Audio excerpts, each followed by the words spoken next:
मोदी उलझ गए भंवर में, एनडीए के सहयोगी साथ छोड़ेंगे? क्वेश्चन मार्क है। ईरान इजराइल युद्ध में नई तबाही। अब दर्शक यह समझ लीजिए कि अब जो हालात होने जा रहे हैं, बस से बदतर हालात होने जा रहे हैं, और अब किसी ने कल्पना नहीं की थी वैसे दिन आने जा रहे हैं।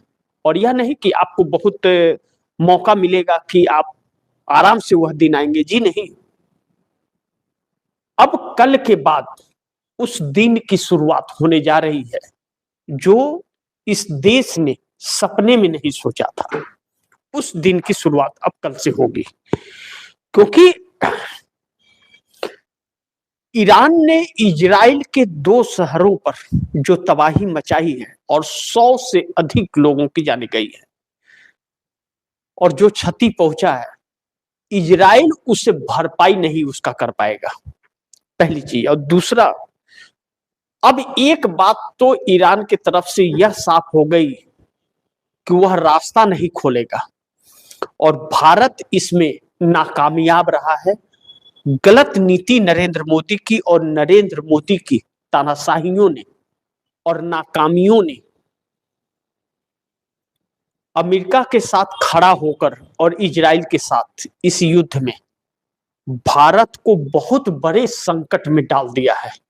मोदी तो भंवर में उलझे हैं, तो मोदी के लिए 140 करोड़ लोगों को दांव पर नहीं लगा सकते, लेकिन इस शख्स ने अपने गुनाहों को छिपाने के लिए 140 करोड़ लोगों को दांव पर लगा दिया। अब आते हैं हम उन मूल मुद्दों पर।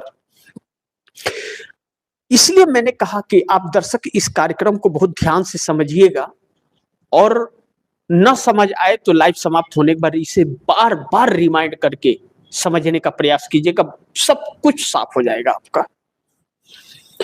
अब महत्वपूर्ण यह है कि कल जब मार्केट खुलेगा तो इस वक्त रुपया 95 के आसपास है, 34 पार कर चुका है।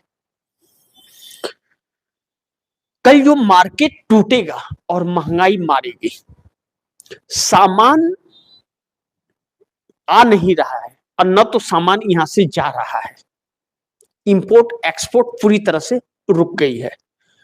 डॉलर्स आते हैं तो देश पर उसकी अर्थव्यवस्था की रीढ़ है, वह वैल्यूएशन होते हैं, लेकिन वह इनकम जो है इस सरकार की वह खत्म हो रही है। लोग अपनी जान बचा रहे हैं, भाग रहे हैं, वापस आ रहे हैं। अब ऐसे में एक रिपोर्ट आप दर्शकों को बताऊं कि जो द हिंदुस्तान ने अभी दिया है, बीती रात जो हुआ, देर रात ईरान ने इजराइल पर बरसाई मिसाइलें, 100 से ज्यादा घायल। क्या बोले नेतन्याहू। इजराइल पर ईरान के ताजा हमले में 100 से ज्यादा लोग घायल हुए हैं। दक्षिणी इजराइल के कस्बे अराद और दोमाना में ईरानी मिसाइलों ने खासी तबाही मचाई है। इजरायली प्रधानमंत्री बेंजामिन नेतन्याहू ने भविष्य के लिए लड़ी जा रही जंग में अब इजराइल जो बहुत ही एक छोटा सा देश है, बहुत ही छोटा सा, 1,30,00,000 के तकरीबन वहां पर आबादी है, और उस इजराइल को अब ईरान ने यह साफ कर दिया कि दुनिया के नक्शे से हमें मिटाना है। ईरान जो भी हमले कर रहा है वह सीना ठोक कर पहले बता करके कर रहा है, लेकिन अमेरिका बार बार धोखा देने की कोशिश कर रहा है। एक बार कह रहा है कि हम युद्ध से निकल रहे हैं और उसके कुछ ही घंटे बाद वह हमला कर देता है, तो उसकी बातों पर भरोसा नहीं रहा, नरेंद्र मोदी की बातों पर भरोसा नहीं रहा अब इस देश को, क्योंकि नरेंद्र मोदी ने जो सपना दिखाया था विकास और विकसित का, वह सब कुछ पाखंड था। जब यह संकट की घड़ी आई है तो इस सरकार के पास कुछ है ही नहीं, पूरी तरह से हाथ खाली है और हाथ खड़े कर दी है, अंदर से दीमक की तरह खजाने को चाट रखी है। इस मोदी सरकार ने। अब सवाल यह है कि जब उधर युद्ध से इनकी सारी पोल पट्टी खुल गई और अब आप टैक्स क्या लोगे जब किसी के पास खाने के लिए नहीं, तो आपको टैक्स क्या देगा? तो अब जनता इनके खिलाफ पूरी तरह से जो हो रही है मोदी के खिलाफ, तो एनडीए गठबंधन के सहयोगी जो दल हैं, सबसे पहले वह जनता के गुस्से का शिकार होंगे। यानी कि उन जनता का गुस्सा पहले उन पर टूटेगा। जब वह किसी से चर्चा करेंगे तो उनको डपट देंगे लोग। तो अब जो यह परेशानियां पूरे देश में आ गई है महंगाई की, महंगाई तो मारिए गोली, जब सामान ही आपको नहीं मिलेगा तो महंगाई रह के न रह के क्या होगा? जब आ जा ही नहीं रहा है सामान और लोगों को खाने की व्यवस्था नहीं है, तो कंपनियों से लोग जा रहे हैं मजदूर अपने अपने गांव, तो अपने अपने गांव जा रहे हैं तो कंपनी में तो ताले लग रहे हैं, और जब कंपनी में ताले लग रहे हैं तो प्रोडक्शन कहां से होगा? और लोगों के पैसे नहीं है तो लोगों के डिमांड कहां से होंगे? तो ऐसे में इस सरकार के पास कुछ भी नहीं है जो संभाल सके। अब आप दर्शकों को मैं यह बताना चाहूंगा कि 1 लाख करोड़ रुपए का प्रोडक्शन फंड जो इस सरकार ने निकाले थे, वह अपने स्वार्थ के लिए, अपने ऐशो आराम के लिए ही खर्च करेगी। कागजों में बहुत कुछ दिखाएगी, लेकिन विश्वास नहीं हो रहा है कि वह जनता में खर्च करेगी, क्योंकि इसने देश को हमेशा लूटा है, देश को दिया नहीं है कुछ अभी तक। अब ऐसे में एनडीए गठबंधन के जो सहयोगी हैं,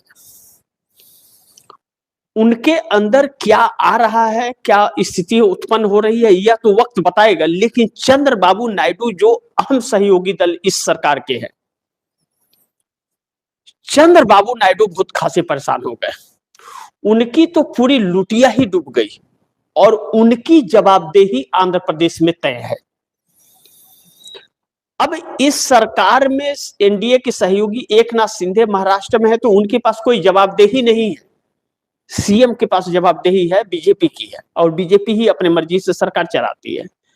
नीतीश कुमार बिहार में है, नीतीश कुमार कोई जवाबदेही तय ही उनकी नहीं होती, वह जवाब ही नहीं देते किसी चीज का। वहां बस लूट खसोट मची रहती है, पेंशन और तनख्वाह के अलावा कुछ दे ही नहीं पा रहे हैं। ऐसे में चंद्रबाबू नायडू अलग है। चंद्रबाबू नायडू ऐसे नहीं कर सकते। चंद्रबाबू नायडू की पार्टी तेलुगु देशम पार्टी का सत्ता है, पूर्ण बहुमत का। तो जब चंद्रबाबू नायडू का पूर्ण बहुमत का सत्ता है आंध्रा के अंदर, तो चंद्रबाबू नायडू की जवाबदेही है। उन्होंने विकास और बहुत कुछ कार्य करने का वादा करके चुनाव लड़ा है। तो मोदी तो वादे करते नहीं, मोदी तो कनपट्टी पे कट्टा वाली बात करते हैं, रील बनाओ पैसा कमाओ। तो जनता इनको दी है या वोट चोरी से बने हैं, या तो जनता फैसला करे। लेकिन चंद्रबाबू नायडू को तो वोट चाहिए, और वह वोट तब मिलेगा जब वहां के लोग सुकून में रहेंगे। इस जंग के बाद में जो प्रभाव भारत पर पड़ रहा है या आंध्र प्रदेश के अंदर पड़ रहा है, अब आंध्र प्रदेश की जनता यह तो कहेगी कि आप ही की सरकार आंध्र प्रदेश में भी है और आप ही की सरकार केंद्र में भी है, क्योंकि आप ही के समर्थन से वह सरकार चल रही है। तो हम आपको वोट क्यों दें? और चंद्रबाबू नायडू के पास इस बात का जवाब नहीं है। तो चंद्रबाबू नायडू के पास 2 रास्ते हैं, या तो मोदी के साथ रह करके जनता से दूर हो जाए और चुनाव आने वाले वक्त में हार जाएंगे, या फिर मोदी का साथ छोड़ करके जनता के साथ खड़े हो जाए। ऐसे में चंद्रबाबू नायडू के पास फायदे का सौदा मोदी सरकार का साथ छोड़ करके और जनता के साथ खड़े होने का है कि भाई अब जो है हमारे पास हम आपको पूर्ति करेंगे, हम साथ छोड़ दिए। वैसे ही जैसे 2018 में चंद्रबाबू नायडू ने नरेंद्र मोदी का साथ छोड़कर दिया, समर्थन वापस ले लिया था। अब सवाल यह उठता है कि चंद्रबाबू नायडू साथ छोड़ेंगे तो क्या सरकार गिर जाएगी? बिल्कुल नहीं गिरेगी। आप इस भ्रम में मत रहिएगा कि सरकार गिर जाएगी, सरकार नहीं गिरेगी, क्योंकि चंद्रबाबू नायडू के 16 और 2 पवन कल्याण के 18 अगर छूट निकलते हैं तो 293 सीटें हैं। तो 293 हैं अगर और 18 निकलते हैं तो 275 सांसद रहेंगे सरकार में और 272 बहुमत का आंकड़ा चाहिए, यानी कि सरकार बची रहेगी, लेकिन सरकार तलवार की नोक पर रहेगी। अब चंद्रबाबू नायडू साथ छोड़ देते हैं तो वह फायदे में ही रहेंगे और इसी बात पर विचार करते हुए चंद्रबाबू नायडू नजर आ रहे हैं, क्योंकि अब जो तबाहियां मच रही है, जिस तरह से सामानों के दाम बेकाबू हो रहे हैं, बढ़ रहे हैं सामान के दाम, या जिस तरह से बेरोजगारी होती जा रही है, अब जिस तरह से आप दर्शक यह देखिए, मीडिया से लोगों को निकाला जा रहा है, रेस्टोरेंट बंद होकर के वहां से लोगों को निकाला जा रहा है, बड़ी बड़ी कंपनियां बंद हो रही हैं और बड़ी बड़ी कंपनियां बंद होकर के जिस तरह से वहां से लोगों को, मजदूरों को निकाला जा रहा है, यह जो निकाले जा रहे हैं लोग, करोड़ों की संख्या में लोग निकाले जा रहे हैं, यह लोगों का करोड़ों की संख्या में निकाले जाना बेरोजगारी या सरकार को जवाब देने पर जाएंगे। अब सरकार क्या जवाब देगी? सरकार के पास कोई जवाब है? जो 2 करोड़ लोगों को रोजगार देने की बात कर रही थी, करोड़ों रोजगार जाने लग गए अब, या इस सरकार की नाकामियों की वजह से। अगर हमारे देश की मोदी सरकार अगर अपनी पुरानी दोस्ती को निभाई होती, परंपरा को, और ईरान के साथ खड़ी रही होती, तो आज यह नौबत इस देश पर न आती।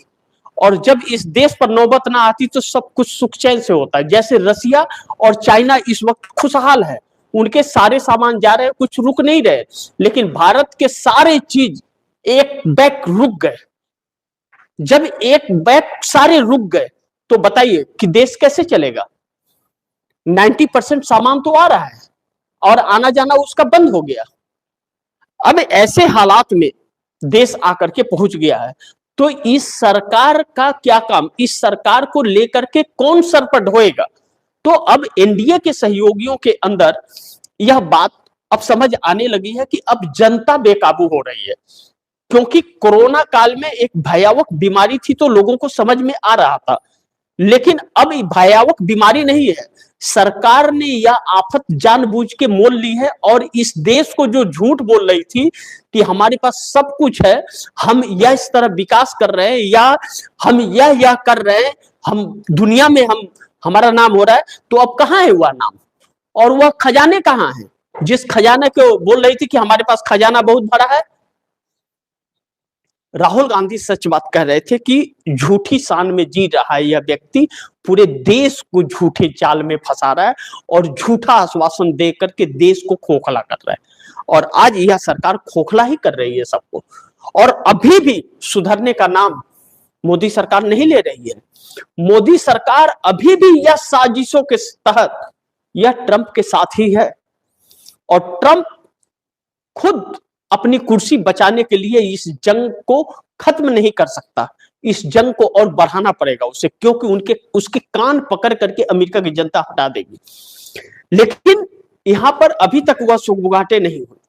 लेकिन एक बड़ी महत्वपूर्ण बिंदु और भी है इसमें कि मोदी खुद मजबूर अब हो जाएंगे। अगर ऐसी परिस्थिति आई, मोदी अब नहीं बच पाएंगे, इस्तीफा तो देना पड़ जाएगा उनको, या तो एनडीए गठबंधन दिलाए या बीजेपी वाले दिलाए या कैसे भी दे।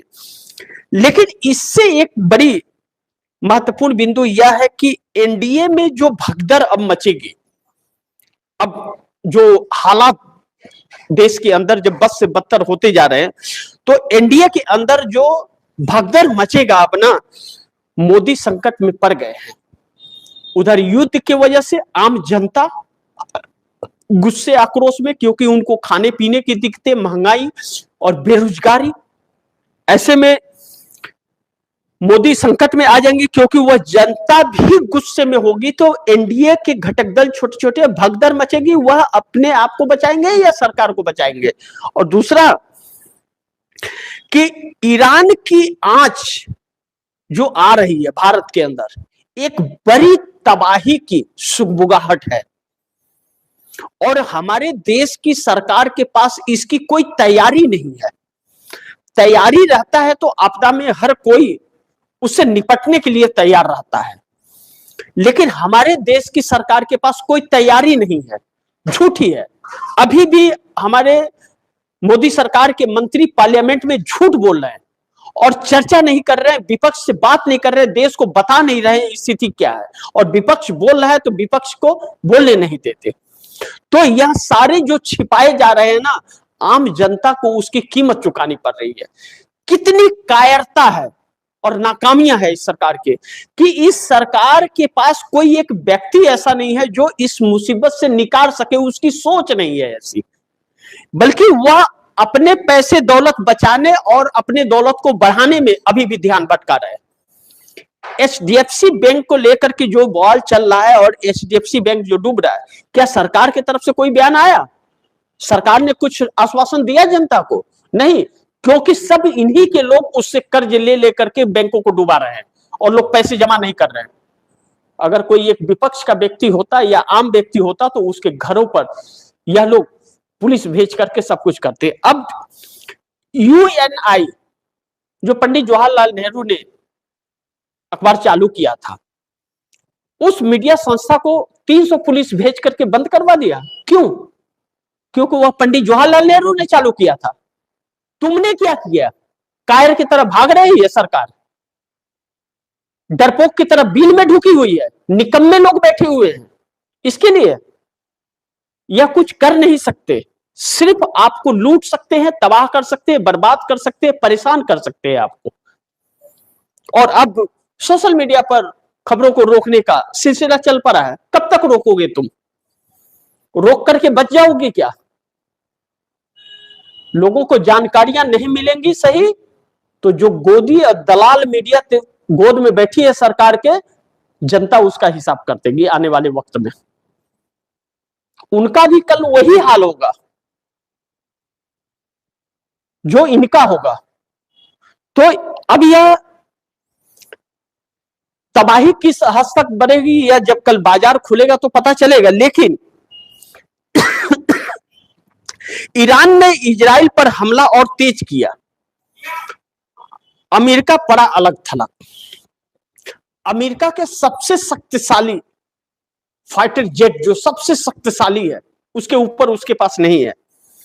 F-35 और F-16 को भी ईरान ने मार गिराया है, यानी कि उससे बड़ी क्षमता का नहीं है, और उससे जो रडार नहीं पकड़ पाता उसको गुर्देल से जैसे चिड़िया मार रहा है ऐसे मार गिराया अगर ईरान ने।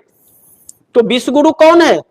मोदी या ट्रंप या नेतन्याहू है या खामनेई, जो सीना ठोक करके बोलता है कि हम मिसाइल छोड़ने जा रहे हैं, जगह खाली कर लो।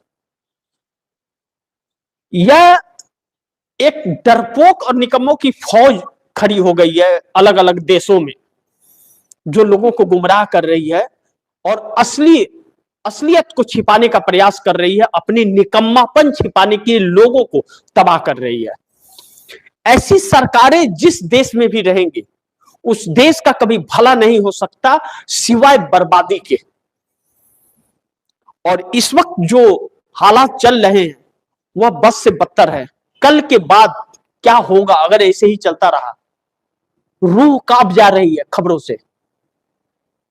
खबरों को दिखाने पर रोक, बोलने पर रोक, शब्दों पर रोक, अलग अलग तरह का, यानी कि देश की जनता से छिपाया जा रहा है सच्चाई को और छिपवाया जा रहा है जानबूझकर। लेकिन भुगत तो देश की जनता रही है ना, भुगतना देश की जनता को पड़ रहा है। लेकिन अब इनकी बारी आ गई है, और यह कैसे बचेंगे लोग? सरकार क्या करती है, इसके नियत पर कैसे विश्वास करें, इसके सोच पर कैसे विश्वास करें, जब इस सरकार के पास कोई सोच ही नहीं है। और इस्तीफा भी नहीं देते लोग, कि इस्तीफा दे दे कि हमारे संभाल में नहीं आ रहा, अब कोई और ही संभाल लो।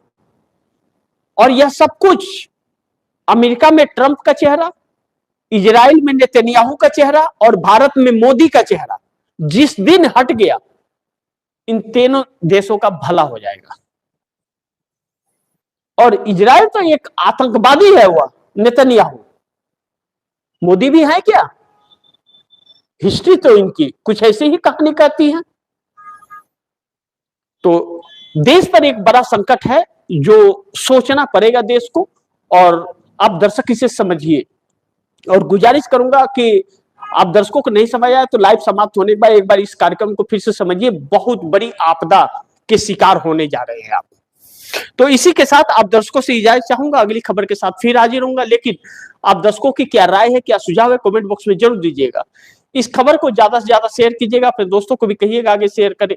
आपने अगर टीएफडी इंडिया न्यूज 24 को सब्सक्राइब नहीं किया, सब्सक्राइब कर लीजिए, अपने दोस्तों को भी कहिएगा सब्सक्राइब करें। मिलते हैं अगली खबर के साथ, तब तक के लिए नमस्कार।